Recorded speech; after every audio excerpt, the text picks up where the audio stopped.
warmly welcome you all to the second EAOHNS webinar. Thank you for joining us today and being part of this important academic initiative. I must especially appreciate your presence this evening.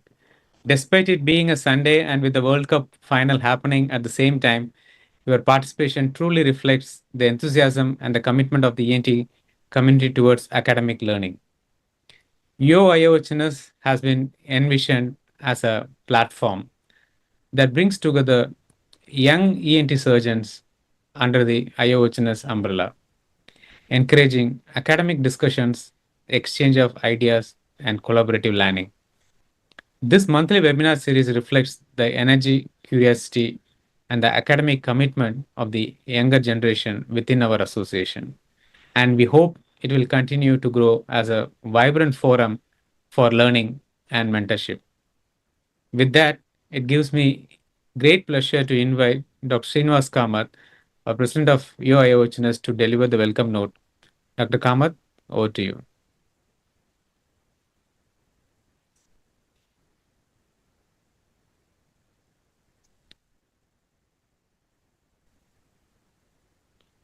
Please unmute yourself. Thank you, sir. And good evening, everyone. Welcome to the second webinar series of Young IAOHNS. We'll be having the session on smart prescribing, navigating antibiotics in ENT. For this session today, especially on the occasion of International Women's Day, I would like to welcome someone very special to me, my postgraduate mentor, Dr. Bharti ma'am. For many of us, teachers give knowledge, but a true mentor shapes the way we think, the way we practice, and the way we carry ourselves as doctors. Ma'am has been the guiding force for many of our life. On this Women's Day, I would like to express the deepest gratitude to her for being a bold, compassionate, and inspiring woman who has nurtured many young ENT minds.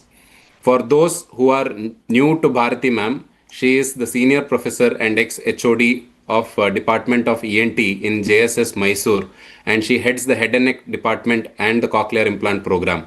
She has been the past president of Association of Otolaryngology India, current vice president of SARC ENT Association, is a BC Roy awardee winner, received multiple awards as Best Teachers Award, Lifetime Achievement Award, has delivered many oration, including the prestigious LH Hirannandani oration at AOICon 24.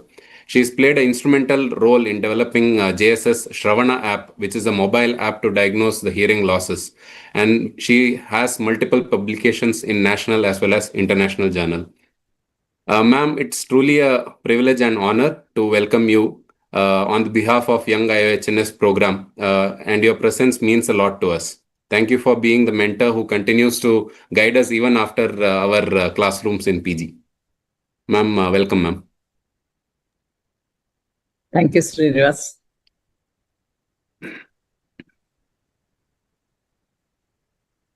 Yeah. Now, I think, first of all, we all know this statement, catch them young. So this is an initiation by the IAOHNS to catch young creative minds so that they can do the best in academic life. I congratulate for this Dr. Mohan Kameswaran sir, Vijay Krishnan, and the team of IAOHNS for this endeavor they have taken. And now today's topic, we all know, we all know what is navigation. As a ENT surgeon, navigation, we all know. So it helps us, whenever we are doing in difficult areas or in any areas, to see the structure so that we can navigate smoothly through that. So today, to navigate ourselves through the infections, we have a speaker, Dr. Adarsh AK, with his talk will know how to treat the infections without causing any damage to the patient or the host body. Now, to talk about Dr. Adarsh, he has done his MD and he has acquired DM in infectious diseases from AIMS, New Delhi, and then he is FRCP from London. His current affiliation is he is Associated Consultant and Head Infectious Diseases, Adult Immunization and Travel Medicine from Aster MIMS, Calicut, Kerala. And his field of interest is antimicrobial stewardship, infections in ICU and immunocompromised, and all this wherever the rare infections and difficult infections are there.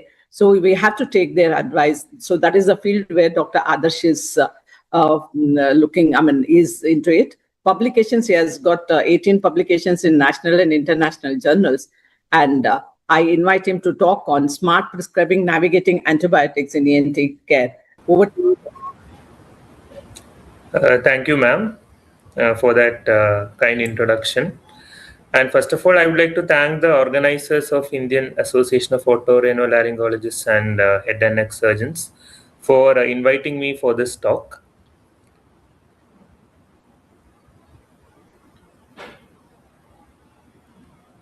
I'll share my screen. Is my screen visible now? Yes, we can. Okay. Yes, it's visible, please. Okay. So the topic which I am going to discuss today is smart prescribing, navigating antibiotics in ENT care. So basically, this is an approach of the infectious disease physician on how to use antibiotics in various infective syndromes of ENT. So this is the outline of my talk. Initially, I'll be touching upon the microbiology of the upper respiratory tract, which is very important because only when you know about the microbes, you will know which antibiotic to use. This will be followed by a syndromic approach. So I'll be briefly discussing on the various ENT syndromes which most of you see in your daily practice. So I have included most of the common syndromes. And I won't be discussing regarding the clinical presentation, all those things, which of course you are the experts in the diagnosis as well as the management of all these syndromes. But I'll be touching upon whether you need to use antibiotics, and if at all you need to use antibiotics, then which antibiotic in what dose, duration, etc. And finally, I'll be touching upon the antimicrobial stewardship aspects in specifically to ENT infections, because this is one term, antimicrobial stewardship, which is widely used in the current days, because we are in an era where we have lots of multi-drug resistant bacteria prevalent in our hospitals as well as in our community. I don't have any conflicts of interest. So with this introduction, I would like to move to the topic in proper. So as I told, I feel this will be the most important slide in this topic, and which we all must know. So regarding the microbiology of the upper respiratory tract. So what I mean by this is we have our human body has more of bacteria than the human cells, which is proven. So everywhere, like our respiratory tract, our gastrointestinal tract, skin, genitourinary tract, everywhere you can find microbes. So why these microbes are important? So these microbes are important because they have a big role in regulating our the metabolic aspects. Similarly, these microbes, they protect against the harmful microbes which can come from the environment. Now, these things happen like this only when these microbes are allowed to stay there in their original niche. Now, suppose you are giving some antibiotic to a patient, the commensal microbes, they are going to get destroyed. So this will create a platform where the external microbes can come, grow, flourish, and produce some infective syndromes. Now, when you see this microbes, so you can see the nasal cavity. So you find the nasal cavity has some microbes like the Moraxella, then Staphylococcus aureus, then Corine bacteria, Propionibacteria, etc. So here the Staph aureus has got some importance because some individuals, they are colonized with Staphylococcus aureus, and those individuals who are colonized with Staph aureus in their anterior nares, they have an increased risk of getting some infective syndromes by Staphylococcus aureus.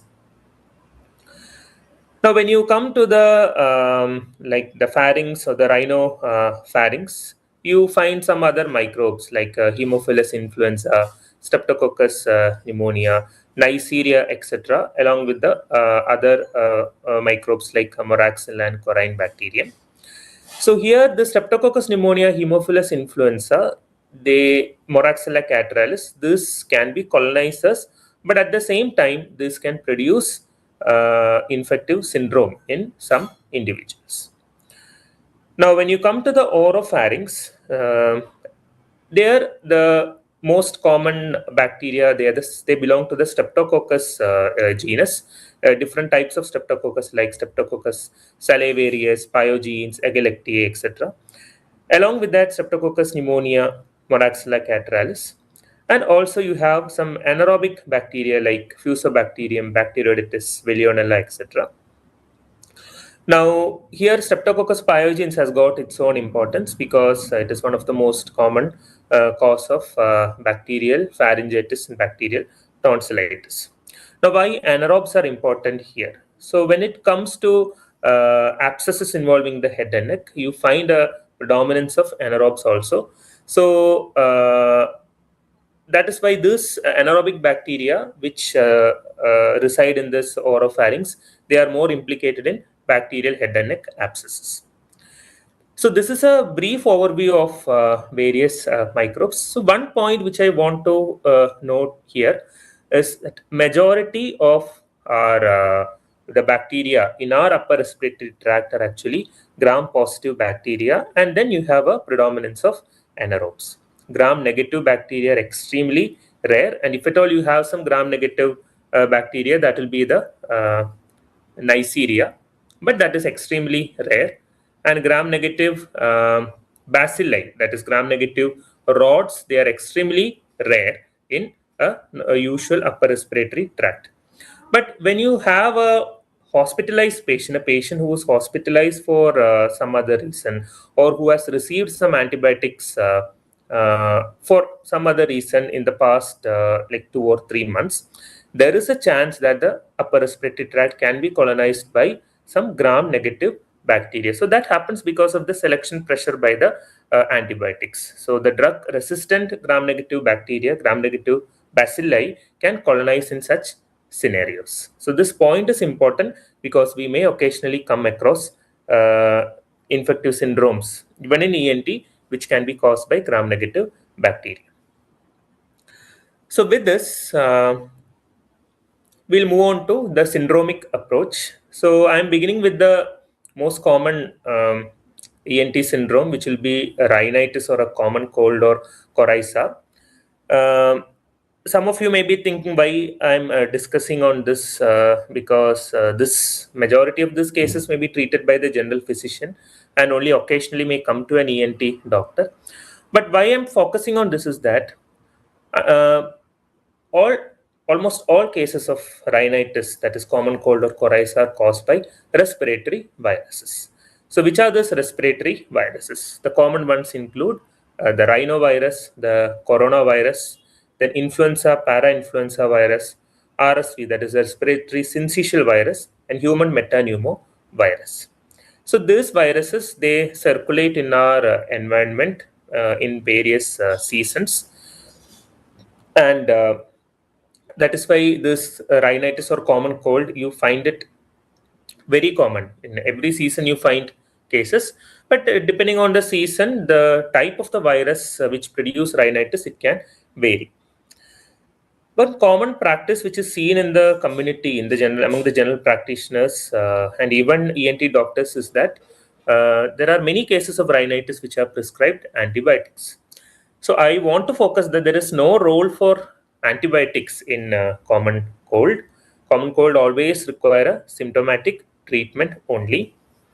And when you see these viruses also, most of these viruses, they do not have any proper antiviral drugs except influenza and also our SARS-CoV-2 coronavirus. But currently the prevalence of the coronavirus is very less. So if it is influenza, then you are justified to give antiviral and not antibiotic. That is antiviral, that is oseltamivir 75 milligram 2 times a day for 5 days. And here also, not all cases of influenza require oseltamivir. Those patients who are at increased risk of complications with influenza, which are actually patients who have comorbid illnesses like chronic diseases of the heart, lung, those who are immunocompromised, chronic liver disease, chronic kidney disease, then pregnant and children. So these patients, they require antiviral. And any patient whom you find has got a very high grade fever with severe fatigue, prostration, and systemically unwell, you can prescribe oseltamivir. And other than that, there is no role for any antibiotics in a common cold.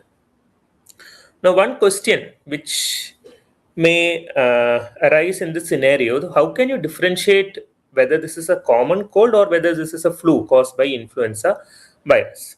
So you can identify this based on the signs and symptoms itself.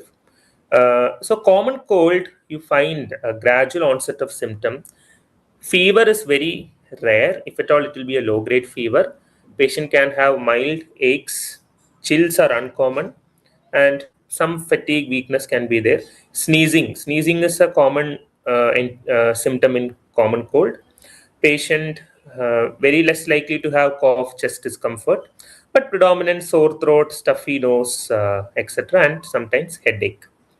Now, when it comes to flu, the symptom onset in flu is always abrupt.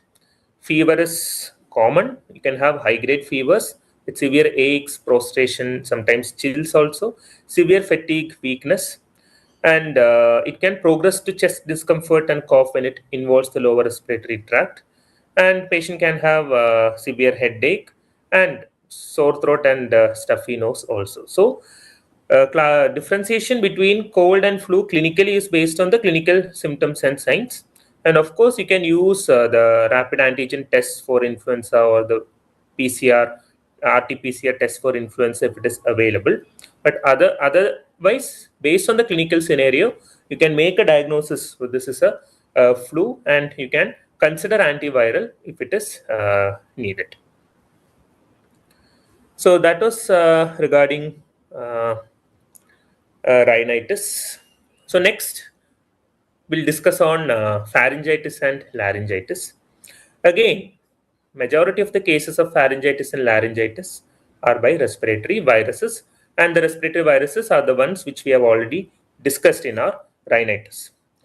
However, you can have other bacterial pathogens which can cause pharyngitis, like Streptococcus pyogenes, diphtheria, Haemophilus influenza, Moraxella catarrhalis, and rarely Mycoplasma pneumonia. And among the viruses, you have Epstein-Barr virus.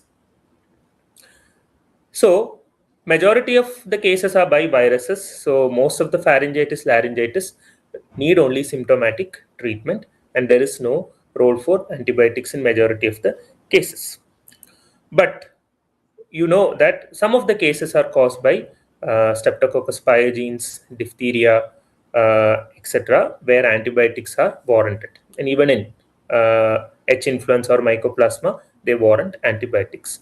So how can you decide on a role of antibiotic in this scenario?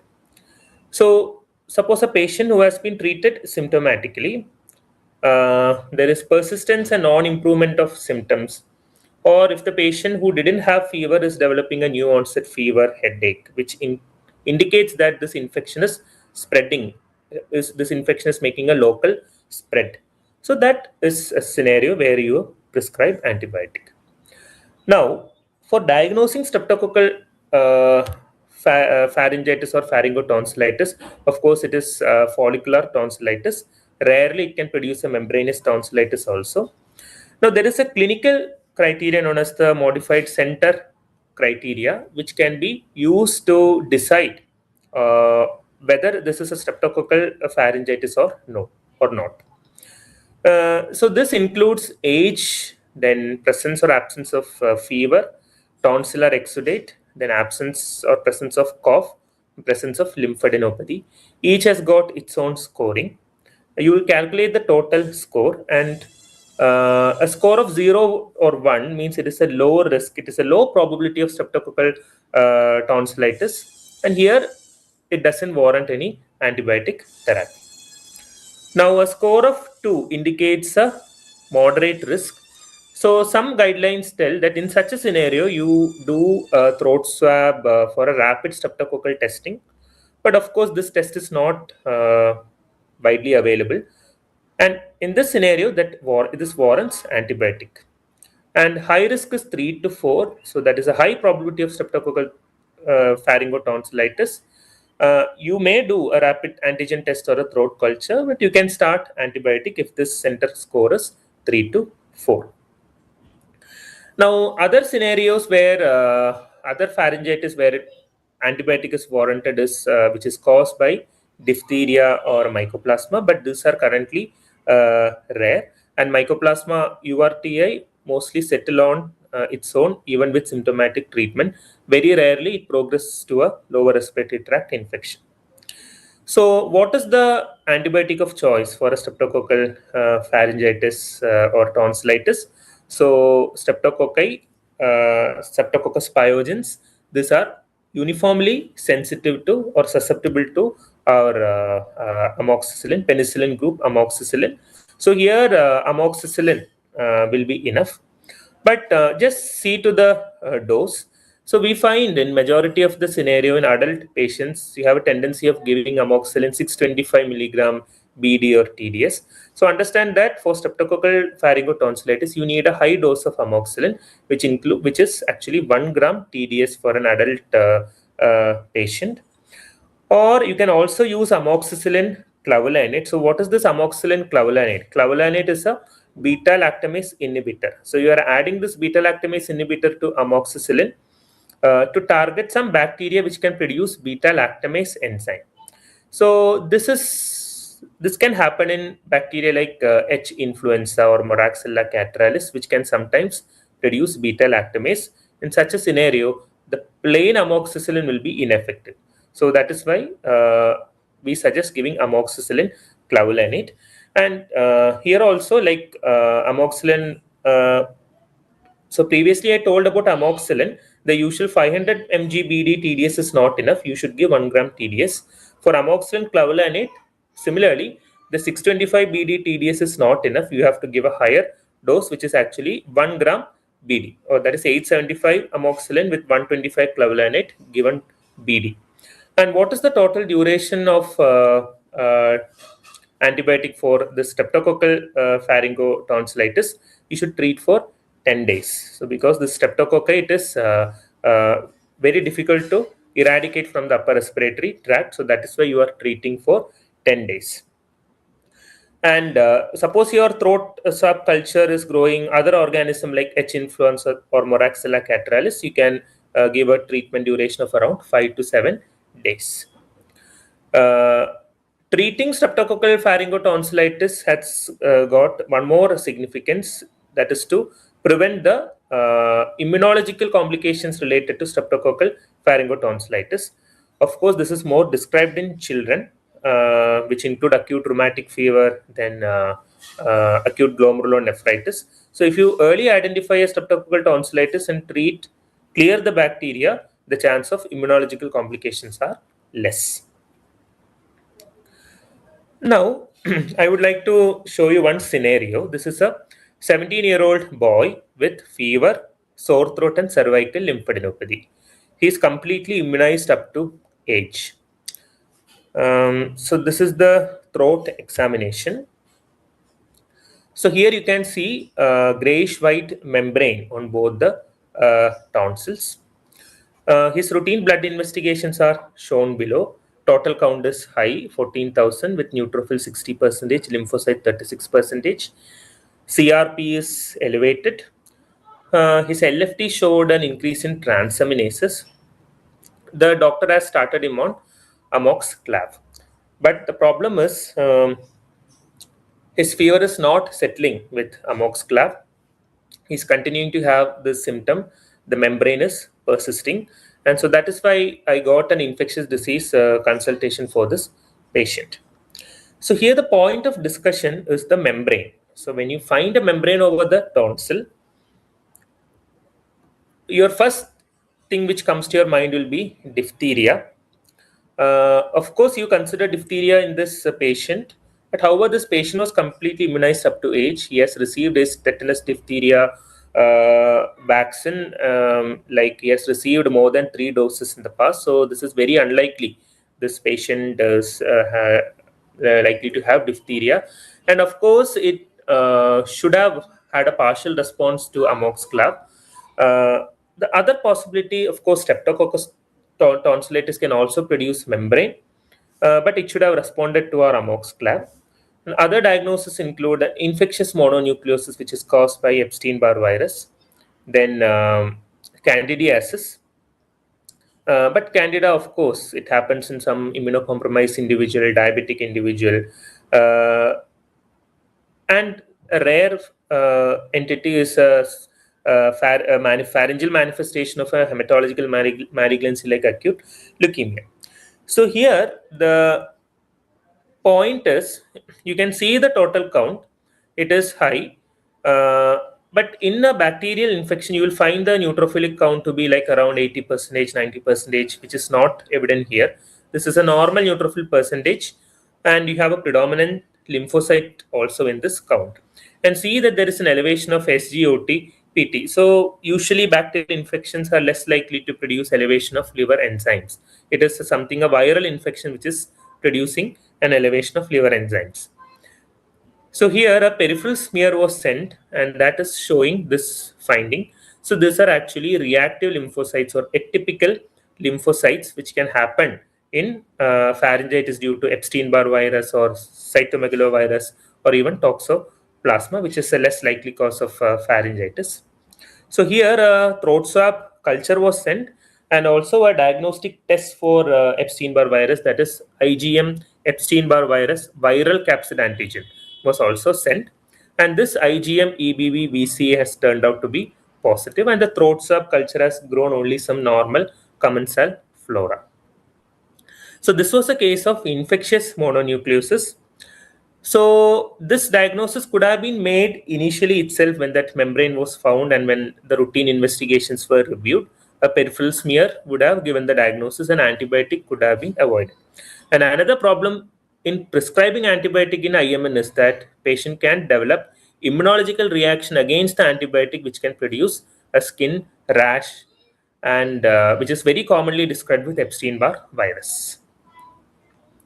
So this was a study done at Government Medical College, Calicut, where during the time of the diphtheria outbreak, there were several cases of membranous tonsillitis in which diphtheria was negative, but they showed predominant lymphocytosis with atypical lymphocytes in the peripheral smear, CRP not very high, and altered liver function tests, and they were diagnosed to have infectious mononucleosis.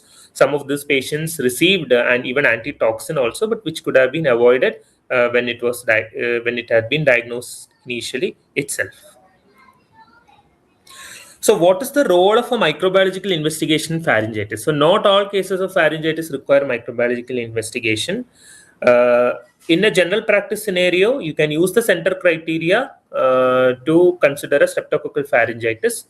And in case of membrane, you can investigate for diphtheria. In such scenarios, you can send for a throat swab culture. And for a suspected infectious mononucleosis, if available, you can send a blood serum IgM Epstein-Barr virus viral capsid antigen assay. So that is the only role of microbiological investigation in a case of pharyngitis. Other than that, you can diagnose it clinically and treat accordingly. So that was regarding pharyngitis. And next we'll move on to sinusitis. So again, majority of the sinusitis are due to respiratory viruses, which we have discussed. But occasionally, a viral infection of the sinus can be complicated by a secondary bacterial infection. And here also the common bacteria include Streptococcus pneumoniae, H. influenza, and Moraxella catarrhalis. So since majority of the infections of sinus are by viruses, they require only symptomatic treatment and there is no need of antibiotics. So that is your first presentation, patient having symptoms of 2 or 3 days, first presenting to you. You can treat it symptomatically and there is no need of antibiotics. But still, there is a role of antibiotics in sinusitis. That is when there is a secondary bacterial infection. So how do we know that this particular patient has got a secondary bacterial infection? So one scenario is one patient whom you are treating symptomatically, but the symptoms or signs are persisting beyond 10 days without any improvement. And the other patient who is presenting with a high-grade fever with purulent nasal discharge and facial pain more than 3 days from the beginning itself, you can give antibiotic. And the other scenario is a double sickening. So double sickening, like initially the patient improves, but then after 5 to 6 days of initial symptom onset, patient is showing a worsening. That's again developing fever, purulent nasal discharge, facial pain. And the other patient whom you find is systemically unwell, like not the usual sinusitis patient, the patient who is looking sick, patient has some tachycardia, blood pressure on the borderline side, with high grade fever, toxic looking patient, definitely warrant antibiotics. So which antibiotics you give in sinusitis, we'll see in the next slide. And the typical duration of antibiotics in sinusitis is 7 to 10 days. So again, so the antibiotic, as I've already told, it depends upon the common bacteria which cause this infection. So majority of this bacteria like Streptococcus pneumonia, H. influenza, or Moraxella catarrhalis can be treated with amoxicillin. Again, note here the dose, it is high dose, it is 1 gram per orally, you give it 3 times daily. Now, since there is an increasing concern of beta-lactamases produced by this Streptococcus pneumoniae, H. influenza, and Moraxella catarrhalis, you can go with amoxicillin clavulanate, which is actually 1 gram per orally twice daily. And the patient who is systemically unwell, of course, you will have to admit the patient and give IV antibiotic. You give amoxicillin clavulanate. Here the dose is injection, that is IV 1.2 gram 3 times daily. Alternative antibiotics for amox and amoxiclav include our cephalosporins, the second and third generation cephalosporins. Here you can use cefpodoxim. The usual dose is 200 milligram per orally BD. And cefuroxim 500 milligram per orally BD. And sometimes you can use cefixime also, although it is a third generation cephalosporin. It is not necessary, but when you have a patient who has not improved initially with your amoxicillin, in that scenario, you can try for a third generation cephalosporin like cefixime or ceftriaxone. Now, the usual dose of cefixime which we give for UTI and all is 200 BD, but here note you are giving a high dose, that is 400 milligram per orally BD. And the systemically unwell patient in such scenario, you can give a ceftriaxone. And ceftriaxone can be given as a BD dose or an OD dose. BD dose is 1 gram BD, but convenient will be an OD dose, that is 2 gram IV OD. So these are some of the antibiotics which can be used in sinusitis. Now, what is the role of microbiological investigation in sinusitis? We don't routinely send a nasal swab or a nasal aspirate for culture for all cases of sinusitis. But when you suspect a fungal sinusitis, you have to send a microbiological investigation. And when do you suspect fungal sinusitis? So you suspect fungal sinusitis in a patient who has got diabetes, especially if it is uncontrolled, or any other immunocompromised state like a patient who's on steroids or malignancy or taking chemotherapy or other immunosuppressive drugs presenting with the sinusitis. You send a scraping from the middle meatus and send it for a KOH mount. This is a very simple test. You just have to send the sample to the lab and inform the microbiology lab to do a KOH mount. This KOH mount, it is used for detecting the fungal hyphae. And why this is important? So if the KOH mount shows this fungal hyphae, this is actually a broad aseptate hyphae which is branching at right angles. This is some suggestive of a mucormycosis. It is a medical or ID or ENT emergency where you have to initiate antifungal. But I'm not going into discuss in detail regarding fungal infections in this session. However, when you suspect a fungal sinusitis, don't forget to send a KOH mount. Okay, so with that, we'll move on to the next scenario, that is otitis media. So you all will be seeing several cases of otitis media. Most of them will be in children. Acute otitis, it is less common in adults. Here also, majority of the cases are by respiratory viruses. Again, there is a chance that the bacteria in the upper respiratory tract can cause a secondary complication, and this can be either Streptococcus pneumonia, H. influenza, Moraxella catarrhalis, etc. So, children, like many of them may just require symptomatic treatment, but we have certain criteria for deciding on antibiotics in otitis media. However, all adults with acute otitis media, they warrant antibiotics because majority of these cases are by a secondary bacterial complication.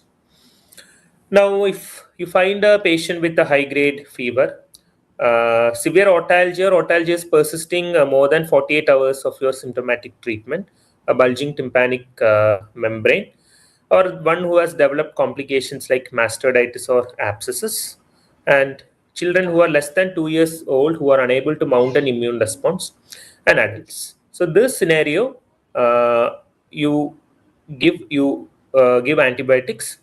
Again, when you come to antibiotics in otitis, there is no much difference with what we have seen in sinusitis because the implicated organisms are the same. The one addition which has come here is like doxycycline. Doxycycline is a broad spectrum antibiotic. So that is why we are not using it in upfront. In a patient who has not improved with an initial antibiotic, you suspect some drug resistant bacteria. In such a scenario, you can give doxycycline, which is 100 milligram. It can be given orally, and if it is a sick patient, you can give IV BD. The other antibiotics are the same as we have discussed in sinusitis, so I'm not going into detail regarding the dose, route, and frequency. We'll see another case scenario, a 56-year-old male. He has no known comorbid illness, presenting to the ENT surgeon with a severe right ear pain and discharge of 1 week duration. He has been treated, but there is no response to topical analgesics and antibiotics. A further evaluation was done and his HbA1c was found out to be 10.4. So he was a case of undiagnosed, uncontrolled diabetes presenting with an ear pain and discharge. So this is, and you can see the external auditory canal. You can find this bad looking granulations. So what we are dealing with? So we are dealing with the malignant otitis externa, which is an invasive infection of the external auditory canal, which can involve the skull base also. And typically it is seen in older adult patients with diabetes mellitus, especially uncontrolled diabetes. Exquisite otalgia and otorrhea, not responsive to topical measures, which are used to treat simple external otitis, or even no response to the common antibiotics used for external otitis, you should think about malignant otitis externa. Of course, you all will have been diagnosing and treating several cases of MOE. But in a ID perspective, I'm more concerned about the organism. So the literature says that Pseudomonas aeruginosa is the most common organism. Around 90% of the cases are by Pseudomonas aeruginosa. But of course, you can have other gram-negative bacteria like our Klebsiella, E. coli, Proteus species, etc. Staphylococci and fungi like Candida or Aspergillus can also produce malignant otitis external. Now, why this is more important than our common syndromes? Because this is very difficult to treat, and the organism, especially Pseudomonas aeruginosa, is very difficult to eradicate. Now, these are the stages of malignant otitis externa. Stage 1, that is necrotizing external otitis, where there is severe otalgia. You won't find any facial palsy. Stage 2, there is a limited skull base osteomyelitis where you can find facial palsy. And stage 3 means there is an extensive skull base osteomyelitis. It can involve other cranial nerves also. So the complications, that is skull base osteomyelitis and temporomandibular joint arthritis. Sometimes it can produce meningitis, brain and epidural abscesses also. So here, when you find an ear, the granulations in the external auditory canal, so I would suggest to send an ear canal drainage, or you can scrape the granulations, send it for a gram stain and culture for bacteria, as well as a fungal stain and culture for fungus. So this investigation is very important because not all cases are by Pseudomonas, and of course, we are in an era that we find lots of drug-resistant Pseudomonas aeruginosa isolates. So the effective treatment of a malignant otitis externa depends upon the organism and its antimicrobial sensitivity. Of course, imaging is important, which will help you to identify osteomyelitis, the extent of skull base involvement, which can either be a CT or an MRI. Now, treatment. Of course, local therapy is important, which includes cleaning, debridement, and of course, if there is any abscess, that has to be drained. And I always suggest, don't forget to send your microbiological investigation. You do an ear toileting, you can send that fluid for microbiological investigation, that is culture. If not, you can try to scrape the granulation and send it for the test. So whatever it is, you send this investigation before you start antibiotic. And what antibiotic? So the empirical antibiotic includes a regimen which will cover Pseudomonas and other gram-negative bacteria. So here this includes ciprofloxacin, and you are combining with an anti-Pseudomonal beta-lactam. And later, when you get the culture and sensitivity report, that is to be modified based on the antimicrobial sensitivity. Understand that this is a scenario which requires a prolonged antibiotic, at least 6 weeks antibiotic, which can even extend up to 12 weeks. And the total duration is guided by a clinical and radiological resolution. So I have talked about anti-Pseudomonal beta-lactam. This, many of you may not be knowing this. So when you come to anti-Pseudomonal antibiotics, we have different classes of antibiotics, but only very few of them has got activity against Pseudomonas aeruginosa. So among this, when you consider the penicillins, the piperacillin tazobactam, which you all will be aware of, has got anti-Pseudomonal activity. The other one is ticarcillin clavulinate, not very commonly used. Now, when it comes to the cephalosporin groups, only very few cephalosporins have got anti-Pseudomonal activity. One among them is ceftazidime. The other one is cefoperazone or cefoperazone sulbactam. Then you have cefepime. And you have a newer one, ceftolazone tazobactam, which unfortunately currently is not available in our country. Now, when you go to the higher group, that is carbapenems, 3 carbapenems, that is meropenem, imipenem, and doripenem, have got anti-Pseudomonal activity. Some of you might be knowing about one antibiotic, that is pharopenem. which is commonly prescribed as an oral carbapenem. So understand that ferropenem is not an oral carbapenem. It has got nothing to do with the carbapenem, no spectrum or anything similar to carbapenem, no activity against Pseudomonas also. So don't use this ferropenem as a substitute for carbapenem.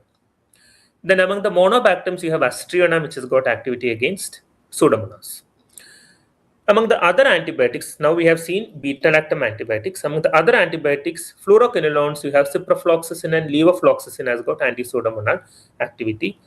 All aminoglycosides have got anti-pseudomonal activity like amikacin, gentamicin, topramycin, etc. Then polymyxins, colistin and polymyxin B have got anti-pseudomonal activity. So why I discuss this slide is that your antibiotic selection, empiric antibiotic selection, I have told, it is ciprofloxacin with an anti-pseudomonal beta-lactam. So that is why you are taking two antibiotics, at least one of them will work against the Pseudomonas. So later your antibiotic will depend upon the antimicrobial susceptibility testing. I would like to discuss on the various antibiotics, their dose and the way of administration. So ceftazidime, the conventional dose is 2 gram IV 8th hourly. Cefoperazone sulbactam, the conventional dose for UTA etc. is 1.5 gram, but in severe infections we use 3 gram IV 12th hourly. Cefepime, it is 2 gram IV 8th hourly. Piperacillin tazobactam, you use 4.5 gram IV, it is 6th hourly. There is a common mistake to give it as BD.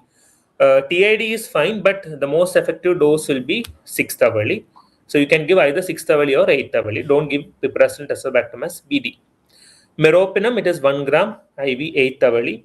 For severe infections, we also prescribe 2 gram 8th hourly meropenem. Imipenem cilastatin, it is 500 mg 6th hourly. Here also for severe infections, you give 1 gram 8th hourly. So see ciprofloxacin IV, it is not 200 milligram BD. You give a high dose, that is 400 milligram IV BD. And oral, the conventional dose for UTI etc. is 500 BD. But for severe infections, it is 750 milligram BD. Levofloxacin, it is 750 milligram. You can give it either IV or orally. It is given as a OD dosage. So this dosing and frequency are very important when you treat any infection, specifically severe infection like a malignant otitis externa. Now, concerning in this is a drug-resistant Pseudomonas aeruginosa. So, drug-resistant Pseudomonas aeruginosa is broadly classified into two groups: MDR, multi-drug-resistant Pseudomonas, and difficult-to-treat Pseudomonas. So, MDR Pseudomonas, we have seen several groups of antibiotics which are active against Pseudomonas. So, if the Pseudomonas is not susceptible to at least one antibiotic in at least 3 antibiotic classes, for which Pseudomonas aeruginosa is usually susceptible, that you call it as an MDR Pseudomonas aeruginosa. So MDR, like we'll be having some other groups, some antibiotic which will be susceptible, which can be used for treatment. But the real problem is when it comes to a difficult to treat Pseudomonas aeruginosa. As the name suggests, it is very difficult to treat. It is not susceptible to ceftazidime, cefepime, meropenem, imipenem, ciprofloxacin, levofloxacin, aztreonam, and piperacillin tazobactam. A very challenging scenario where you will have to use the higher antibiotics, the reserve antibiotics like polymyxin or colistin or ceftazidime avibactam combined with aztreonam, and some newer antibiotics which still are not available in our country. So this focuses on the judicious use of antibiotics in our common scenario. Avoid antibiotics when it is not needed and give antibiotics when it is needed, given the proper dose, duration, so that you are preventing a drug-resistant infection in future. Now, in such a scenario where you find an MDR or a DTR Pseudomonas aeruginosa, I would suggest to get an infectious disease consultation with the ID physician who is available in your hospital or near to you. It will be always useful, as we have several studies to show that whenever it comes to a scenario where there is an MDR infection or a difficult to treat infection, getting an ID consultation is going to improve the morbidity and decrease the mortality of the patient. So these are some of the antibiotics for drug-resistant Pseudomonas like ceftazidime, avibactam with or without aztreonam, polymyxin B, colistin, the newer aminoglycoside that is plasmomycin, and sometimes you use high-dose meropenem, that is 2 gram 8-tavali combined with an aminoglycoside. But such things currently usually happen after consultation with an infectious disease physician. Okay, so now we'll see another case scenario. A 42-year-old male, no comorbid illness, recent follicular tonsillitis, which is treated with antibiotics. But now the patient is coming with an increasing throat pain and dysphagia. On examination, the patient is febrile with tachycardia. BP is 110/60 millimeter mercury. The room air SpO2 is just borderline 95%. There is a pharyngeal congestion with the bulging of the posterior pharyngeal wall and limited neck movement. You find a total count of 18,000 and a very high CRP. Of course, you would have understood the clinical scenario. We are dealing with the head and neck abscess, which can be a peritonsillar abscess or a parapharyngeal or a retropharyngeal abscess. Again, so when you come to the organism, these are caused by the common organisms of the URT, which include Streptococcus pyogenes, H. influenza, etc. But here, Staph aureus can also cause head and neck abscesses, which is common nowadays. And anaerobes are also an important cause of head and neck abscesses. So when it comes to head and neck abscesses, two things are very important. One is antibiotic, the other one is surgical drainage. And surgical drainage is going to decrease the bacterial load at that site. Your antibiotic is going to act at that site effectively. If you have an abscess, it is difficult for the antibiotics to penetrate into that. If you remove the abscess, it is easy for the antibiotic to penetrate. And once you do a surgical drainage, you are able to send the pus for a gram stain and bacterial culture. Now, the additional test which you have to send here is a blood culture. You send this for a patient who is systemically unwell, who's febrile, who's having tachycardia. You send blood culture, preferably 2 sets, and one set is 2 bottles. One will be an aerobic bottle and other one is an anaerobic bottle. Each bottle should have at least 10 ml of blood for an adult patient. 2 sets means you are taking it from 2 different sites. Like you can take from one vein on one upper limb, another vein on the other upper limb, or from upper limb or lower limb femoral vein, whatever it is. And 2 bottles in each set. So you're totally sending 4 bottles. Why are you sending this 2 sets? That is going to increase the yield. If you have constraints with sending 2 sets, at least you send one set which contains an aerobic and anaerobic bottles. Now, when you are sending a pus culture from an abscess, the common practice is to take a swab, dip in that pus and send it in this container. This is what is known as a pus swab. But understand that pus swab is always inferior. 2 things, some organisms may be inhibited by the swab. They may not grow in the culture. And some commensal organisms can overgrow the pathogenic organism when you send a pus swab. So when you are doing a surgical drainage or IND of an abscess, try to collect that pus in a syringe and then send it in a sterile container for culture. That is going to increase the yield. You will be able to identify the organism better than a pus swab. So a pus aspirate is always preferred over a pus swab. So you can just use a 2 ml syringe, at least take 1 ml of pus in that. Or if you are getting a large amount of pus, send 2 ml in that syringe for microbiological, that is gram stain and culture.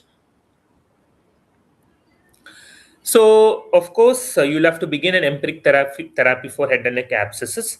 And the antibiotic of choice depends upon whether the patient is hemodynamically stable and or unstable, and if the patient is immunocompetent or immunocompromised.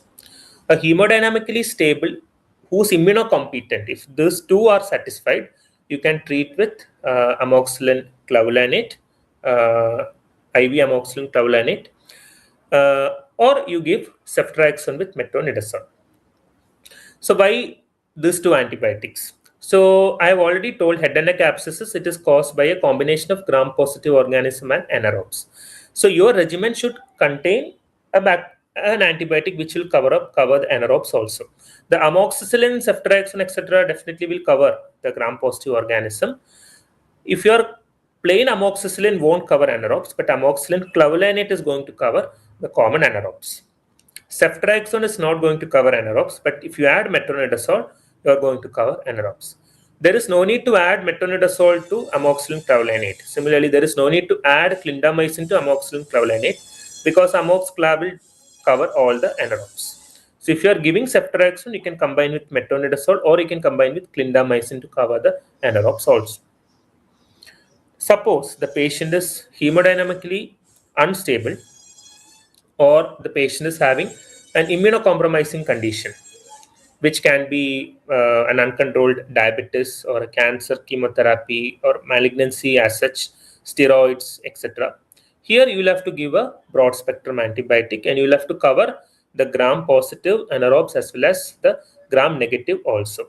Because if the patient is hemodynamically unstable or in case of immunocompromising condition, there is a chance of resistant gram negative bacteria also producing head and neck abscesses. So here the empiric regimen will include piperacillin, tazobactam or meropenem, and you are combining it with either vancomycin or teicoplanin or clindamycin or linezolid. So here piperacillin, tazobactam, meropenem, this will cover all the anaerobes as well as the resistant gram negative bacteria. Vanco, Tico, Clinda, Linezolid, they are going to cover the gram positive, especially the Staph aureus also. So this will be a good empirical regimen, and head and neck abscesses will require 2 to 4 weeks duration treatment, and that depends upon how adequately you have controlled the source.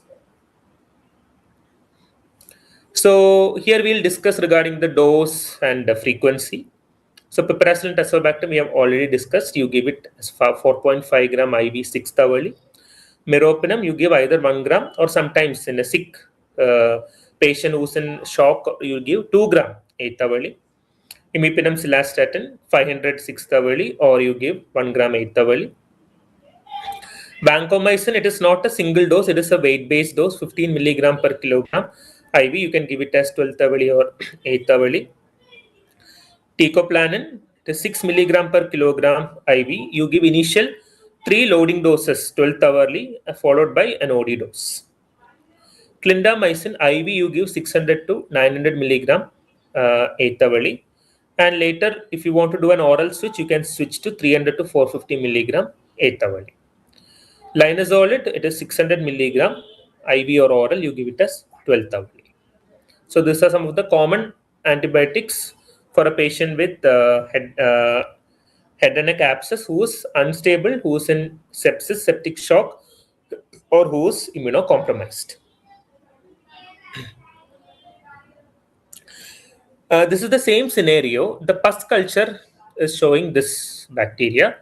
So we expected to be, it will be some Streptococcus pyogenes or H. influenza or some anaerobes, but unfortunately we have got Staphylococcus aureus. So whenever you get a Staph aureus in a pus culture report, your first aim is to understand whether it is a methicillin susceptible Staph aureus, that is MSSA, or a methicillin resistant Staph aureus, that is MRSA, because the treatment differs. Now for this, you are going to check this antibiotic, cefoxitin. So this is the marker for methicillin resistance and methicillin sensitivity. If the cefoxitin is sensitive, it is going to be a methicillin sensitive strain. If the cefoxitin is resistant, it is a methicillin resistant strain. Some antibiotics may not check cefoxitin. Instead, they'll check cloxacillin or oxacillin or cefazolin. So if you find sensitive to either oxacillin or cloxacillin or cefazolin, it is an MSSA. If resistant to this, it is an MRSA. So why this is important, I've already told. Your antibiotics, there is a slight difference. So here also, whenever you get a staph aureus, let it be MSSA or MRSA, this is a scenario which warrants an infectious disease consultation to optimize the antimicrobial regimen.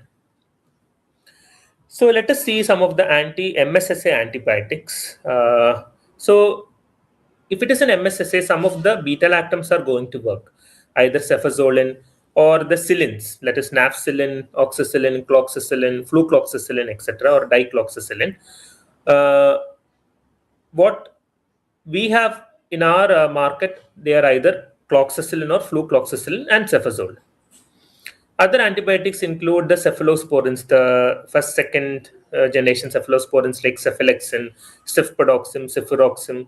All these are active against MSSA. Clindamycin is active against MSSA. Then the tetracyclines like doxycycline, minocycline.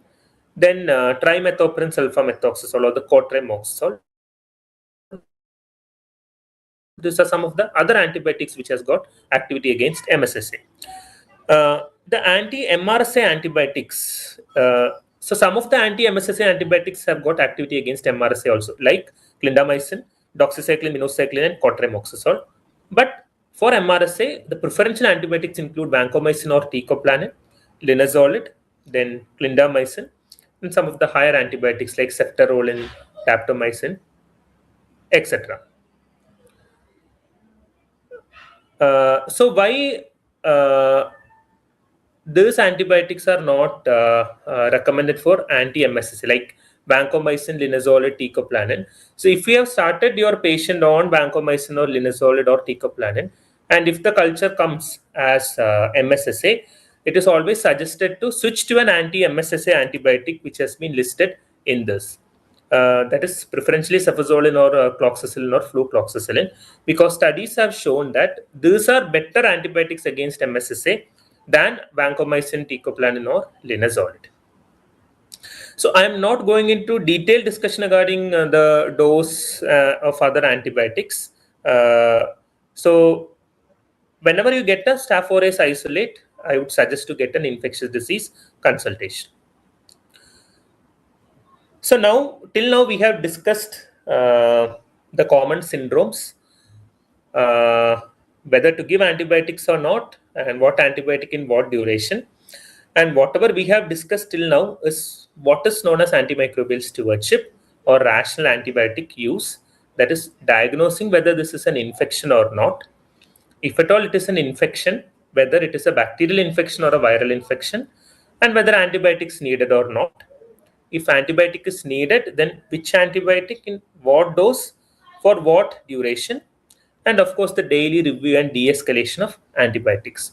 This whole thing is known as antimicrobial stewardship or rational antibiotic use. Now I'll discuss some basic antimicrobial stewardship aspects which we have to follow in our routine practice. First of all, clinical diagnosis is very important, whether this is a viral or a bacterial infection, which help to decide on whether antibiotic is needed or not. And in appropriate scenarios or doubtful scenarios, you can go for microbiological diagnosis using rapid diagnostic tests or cultures. So most bacterial infections in ENT, they require only narrow spectrum antibiotics like amoxicillin or first or second generation cephalosporins. Now, when you have a severe infection, you go for an IV route rather than an oral route. You consider loading dose and extended infusion. I'll discuss this in detail in the coming slide. Some antibiotics require renal dose adjustment depending upon the renal function of the patient, which include beta-lactams, vancomycin, teicoplanin, fluoroquinolones, etc. I'll discuss that also in detail. Now, if you have started on IV antibiotic, don't forget to consider an oral switch whenever appropriate. That also I will discuss. And finally, duration of antibiotic is also important. You have to stick to the duration. So we'll have a brief discussion on these aspects. So first of all, I'm talking about loading dose and extended infusion. So loading dose means it is a single maximal dose which is given as a 30-minute infusion. This is more important in case of beta-lactam antibiotics than vancomycin, teicoplanin, etc.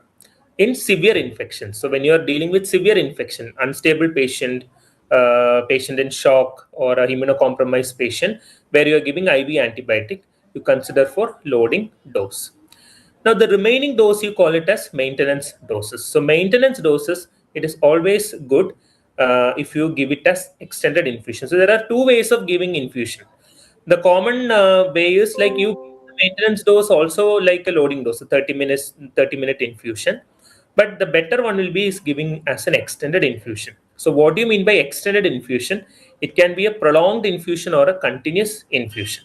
And these are most important in case of beta-lactam antibiotics. So I'll show you a diagram. So this is this red one is the traditional or intermittent infusion. Like you are giving us a 30-minute infusion. So understand this line is actually the minimum inhibitory concentration of the particular antibiotic for the bacteria. So whenever you find a culture report, some of the culture reports will give you an MIC. Okay. So our aim is that the antibiotic concentration should be above the MIC. That's all what you have to know. Now for beta-lactam antibiotics, like if you give it as a traditional or an intermittent infusion, you give it as a 30-minute infusion. In that 30-minute, this is going to rise. Later, this level will fall below the MIC. So during this time, the antibiotic is not acting effectively. Okay. Now you have prolonged infusion. So prolonged infusion, if you're giving it as a prolonged infusion, you see there is a much more time the antibiotic level is getting above the MIC. Now prolonged infusion, so this is an extended infusion. Like instead of giving it as a 30-minute infusion, you are giving it as like a 3 to 4 hour infusion, like a meropenem. Instead of giving it as 30 minutes, every dose you are giving it as 3 to 4 hours duration. So that is what is known as a prolonged infusion. Now, continuous infusion means the whole 1 day dose of the antibiotic you are giving it as a 24-hour infusion. Like if you are giving 3 gram meropenem a day or 6 gram meropenem a day, you give that 6 gram as a continuous infusion over 24 hours. It is difficult. You need an infusion pump and all those settings. It can only be done in an ICU setting. But if you have such a patient who's very unstable shock, you try to give it as a continuous infusion. So you see, if you are giving a continuous infusion, most of the time, almost throughout the 24-hour time, the antibiotic level is rising. It is maintaining above the minimum inhibitory concentration. So that is the concept of extended infusion. Now, when you talk about renal dose adjustment, so what is this renal dose adjustment? It is based on the creatinine clearance of the patient. So not all patients can have a normal renal function. Patients with a chronic kidney disease or even infection-induced acute renal failure, all these patients can come to you. Such a scenario, you have to calculate the creatinine clearance. So you have online calculators for the same. You just need to know the age, weight, gender, and the serum creatinine. They'll give the creatinine clearance. And based on the creatinine clearance, some antibiotics will require dose modification. So understand that majority of these antibiotics are beta-lactam antibiotics. Then we have vancomycin, teicoplanin, then fluoroquinolones, which require renal dose adjustment. So renal dose adjustment is not needed for loading dose. Loading dose, you can give the maximal dose. It is only needed for maintenance dose. So if a patient is having a creatinine clearance like around 30, then you need not give meropenem 1 gram 8th hourly. It will be like 1 gram BD or 500 mg BD like that. So you have online calculators as well as you can refer up to date for the renal dose for each antibiotic. So this is also important to prevent antimicrobial toxicity for that particular patient who's having a reduced renal function. Then what about oral switch? So it is not like you treat a head and neck abscess or malignant otitis externa with IV antibiotic throughout. It's not like that. You can consider oral switch when the patient is afebrile for at least 24 to 48 hours. Vitals have become stable. There is a good source control achieved. Patient is able to take orally. The GI tract is intact so that oral absorption is ensured. And the organism is susceptible. The particular organism is susceptible to an oral antibiotic. When all these criteria are satisfied, you can consider oral switch. But of course, there are only very few antibiotics which has got a good oral bioavailability. Among fluoroquinolones, we have ciprofloxacin, levofloxacin, linezolid, clindamycin, etc., have got good oral bioavailability. But metronidazole also has got good oral bioavailability. And if you have been treating with IV cephalosporin, you can switch to an oral cephalosporin, which also have got good oral bioavailability. So this is regarding oral switch. So you give IV for a duration which is needed. After that, you change to oral. You are going to remove the IV cannula, so the IV cannula related complications can also be reduced. And finally, regarding the duration of antibiotics, so I have already discussed in the appropriate scenarios. So just a revision for streptococcal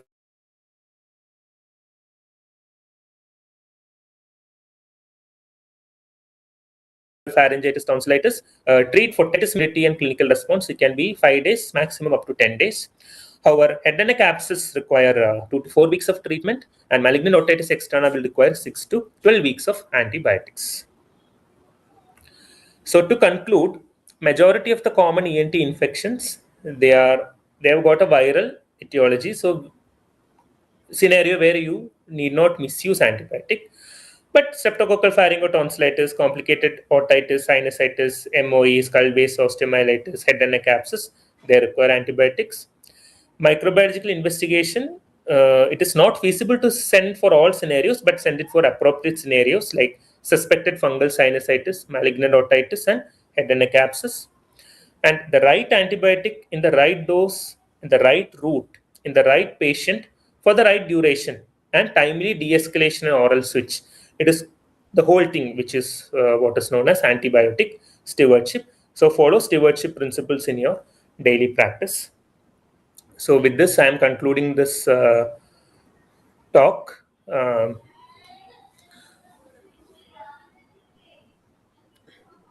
think we can have a... Yeah. Thank you, Dr. Adarsh. Your talk was so crystal clear. I think I can just put in this one sentence: right drug, as you said in the last sentence, right drug, right dosage, right duration for the appropriate patient. I think this sentence will apply to your talk. Your talk was very good, crystal clear. But then also we have so many questions, and in that fewer repetition of what you had already spoke. So some questions I'll write to read out. The first question: could you please elaborate on preoperative antibiotics? This is from Dr. Amruta Patil. Okay. Well, I want to give something. Yeah. So regarding preoperative antibiotic, so we have guidelines for preoperative antibiotic by the Infectious Disease Society of America and the SHIA. So there are only limited scenarios which require preoperative antibiotics. So as far as your ENT surgeries are concerned, a single dose of preoperative antibiotic is enough, and the antibiotic should be given within 32 minutes. So you start the infusion within 30 to 60 minutes prior to your incision. And if at all your surgery is prolonging beyond 4 hours, or if you expect a blood loss, or if you find a blood loss of more than 1 liter, you can give an additional 1 or 2 doses, and you stop it after 24 hours. None of the recommendation tells to continue your pre-op antibiotic beyond 24 hours, and it is applicable for all other major surgeries also. And regarding antibiotic choice, you select a preoperative antibiotic in order to target the skin organism. The skin organism includes common gram-positive organism. So that is why your cephalosporin, that is cefazolin or cefuroxime, is recommended as the preoperative antibiotic. And in a rare patient who has got a cephalosporin allergy, you go with clindamycin or vancomycin as a preoperative antibiotic. So there are only 3 points for preoperative antibiotic. Give it in the appropriate time, 30 to 60 minutes before the incision. Give the appropriate antibiotic, which is the second generation cephalosporin, and stop it after you just give 1 dose, or maximum up to 24 hours. Beyond that, you stop it. So that's... Yeah, role of antibiotics in chronic rhinosinusitis. So basically, chronic rhinosinusitis has got no much role for antibiotic except when there is an acute worsening of a chronic rhinosinusitis. Such a scenario, you will have to treat with antibiotics. Other than that, it will be more of your surgical intervention, your endoscopic sinus and removing of the damaged mucosa. All those things are going to be effective in chronic rhinosinusitis.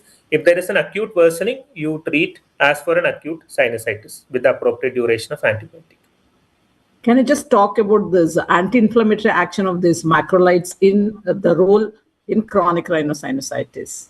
So basically, macrolides as antibiotics, their role has got drastically reduced in these days because of lots of misuse. Many of our bacteria, the common bacteria like pneumococcus, streptococcus pyogenes, or H. influenza, moraxilla, all these have become resistant to macrolides.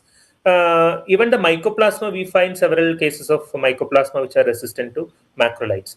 But as an anti-inflammatory agent, it has got role, but this is more used in patients with lower respiratory syndromes like bronchiectasis or non-tuberculous mycobacterial infection, etc., where you use macrolides for an anti-inflammatory effect.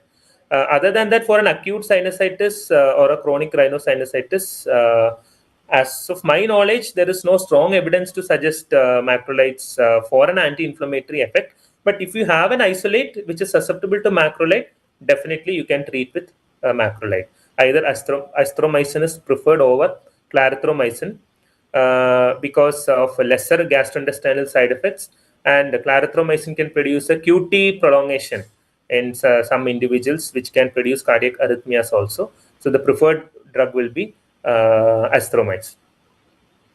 BD or TID dosage of amoxiclav is preferred in AOM in infants, Dr. So Amol. actually, I am not like a physician like who I just give opinions to pediatricians on some of the syndromes, on the choice of antibiotic.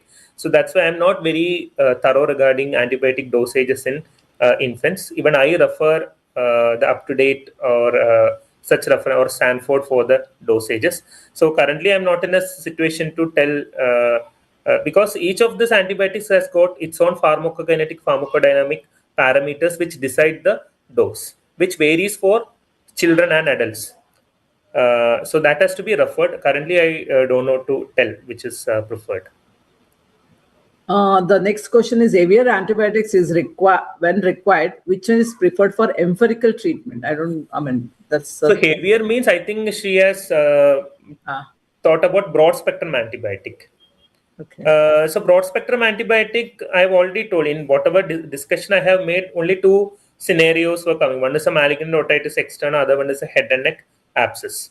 So malignant otitis externa, of course, initially you need not require any higher antibiotic. You are managing with ceftazidime or cefoperazone sulbactam with the fluoroquinolone. But if you are going with the drug-resistant Pseudomonas, then you will select according to the susceptibility. If it is susceptible to piperacillin tazobactam, you can use that. Or if it is susceptible to meropenem, you use that. It's like that. For head and neck abscesses, I have already discussed the empirical treatment. For a unstable patient, you can use either piperacillin tazobactam or meropenem combined with the Vanco or Tico or Clinda or linezolid. I have discussed that. Role of CBC in differentiating viral versus bacterial pharyngitis in routine practice. CBC. So basically, the dictum is in majority of the viral infection, the total counts is either normal or low normal. Sometimes they can be leukopenia also. And the relative lymphocytosis, that is the neutrophil count will be preserved or it will be mildly reduced and you'll be finding a relative lymphocytosis, relative increase in lymphocyte count. One exception is IMN, Epstein-Barr virus, where you will find the leukocytosis with lymphocytosis, true lymphocytosis.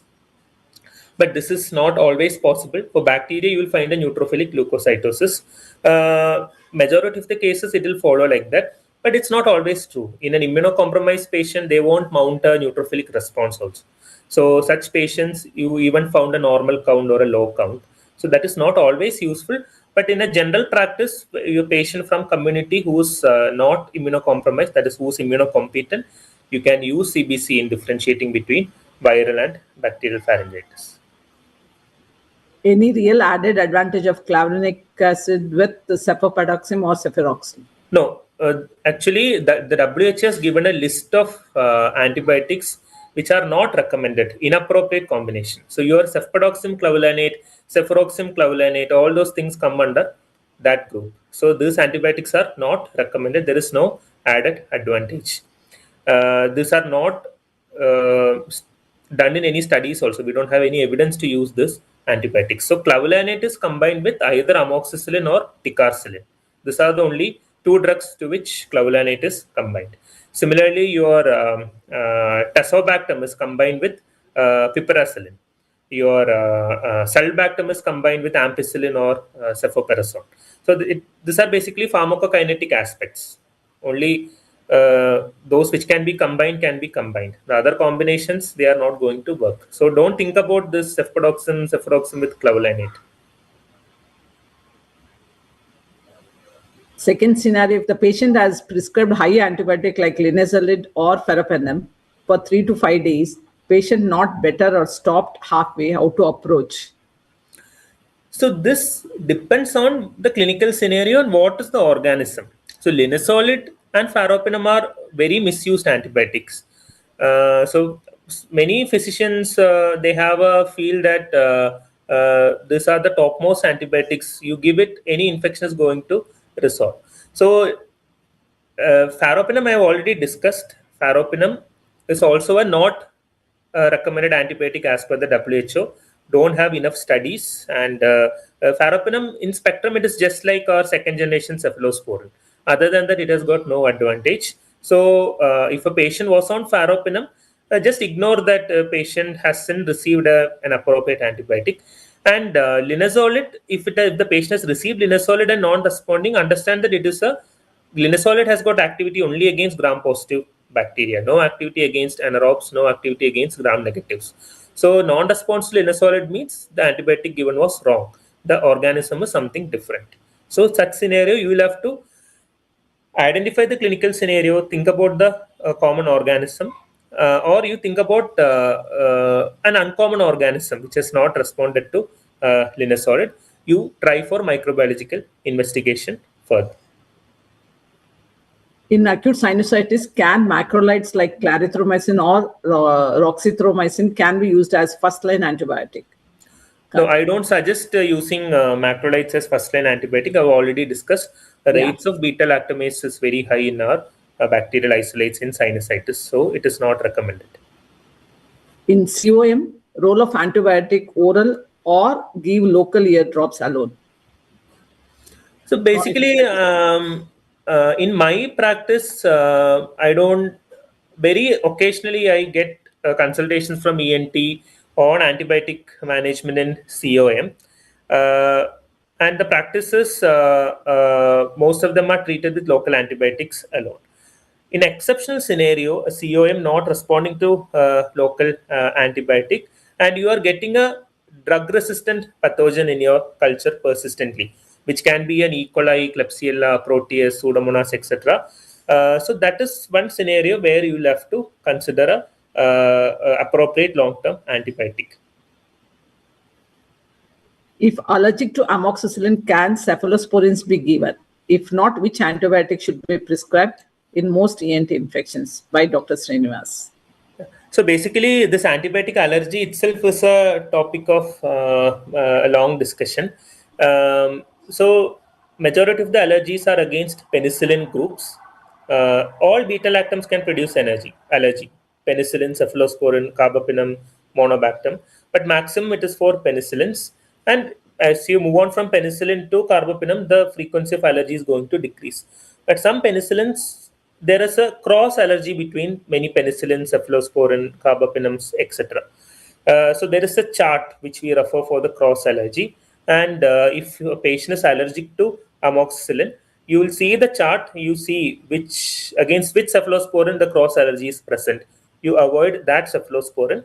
You can select another cephalosporin against which there is no cross allergy, and you give only after giving a test dose.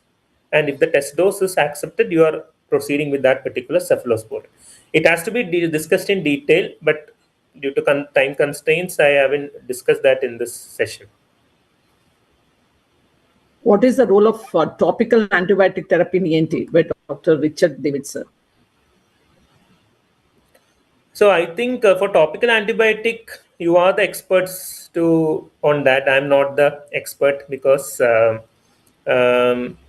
it's like ID physicians, they never use topical antibiotics because we have only very few scenarios where we use topical antibiotics. Virtually, I haven't never had a scenario to use topical antibiotic. So I'm not an expert to comment on that.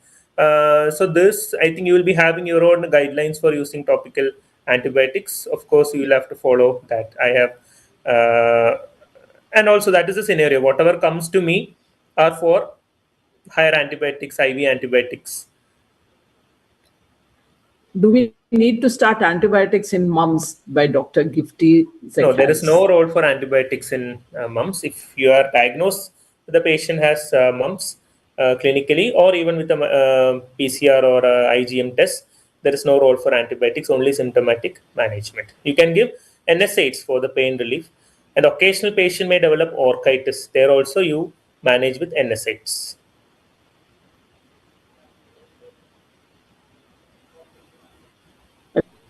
We finished all the questions. Some were repetitions, so I did not read out. Dr. Srinivas? Yes, ma'am. Thank you, ma'am. Yes, ma'am. Thank you for moderating the session, ma'am. Thank you, Adarsh sir, for a crisp and very to the point antibiotic stewardship guidelines which you have laid out for ENT practice. Now, I would request all the viewers to again fill the Google forms with the appropriate medical council names in full form. We have seen the forms, some of them have written short forms. So it would be ideally better if you give the full forms of the medical council names. And I have one more announcement for our session today. We're very fortunate with the help of seniors and parent body of IAOHNS. We have got a very good collaboration with the international society, that is IFOS, has accepted young IAOHNS as a member for global outreach program. And they are inviting speakers, young ENT surgeons from India. And we have a dedicated young IAOHNS session in IFOS in Istanbul in September. So we request everyone to reach out to us via email. Your work which you have done, which if you want to represent India in the global platform, we would welcome you to be a part of our team which will be heading to Istanbul. So with that, I request Dr. Shilpa for vote of thanks. Hello, good evening, everyone. As we conclude this highly informative session, it is my privilege to propose the vote of thanks. Firstly, we are immensely grateful to our parent body, IAOHNS, for their constant mentorship and providing us this platform for such academic fees. A special thanks to our moderator, Bharti ma'am, for steering this session so skillfully. I would like to extend our deepest gratitude to Dr. Adarsh, who is a dear friend. Thank you for such a clear session on antibiotic stewardship. Thank you, organizing team Young IAOHNS, who made this webinar happen. And finally, thank you to all our attendees for being here. Your enthusiasm is what makes these webinars a success. Thank you, everyone. Have a wonderful evening. Thank you. Thank you. Thank you. Bye. Bye, everyone. We'll watch the